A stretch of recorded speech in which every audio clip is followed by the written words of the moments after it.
Во месец октомври 2017 година, кога за прв пат се обрати во овој центар, од супругот бев контуирано изложена на различни форми на семејно насилство.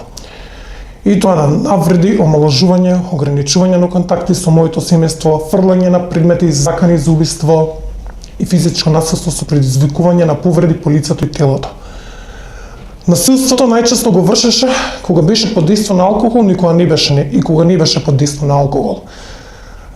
Секогаш поголемиот дел од времето он ме тепаше.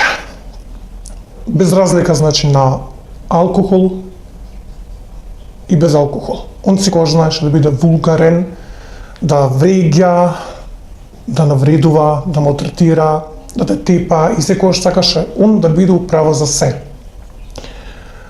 Јас бев малтретирана, нападната и во текот на бременоста, кога бев 7 месец бремена и пуснем бременоста, секогаш ме типаше, ме омалажуваше, ме вреѓаше, ме тепаше пред детето со тупаници по лицето, главата, грбниот кош, стомакот.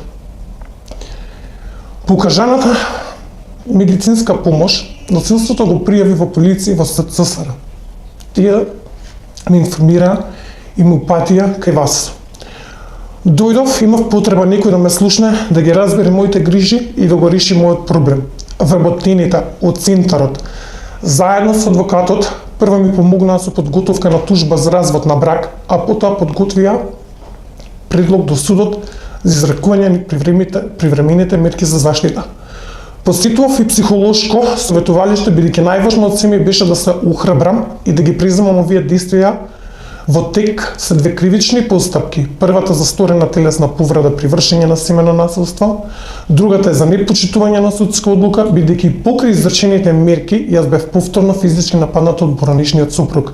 Да не беше овој центар, немаше да се ухрабрам да ги водам овие судски постапки, да добијам правда за мене и детето.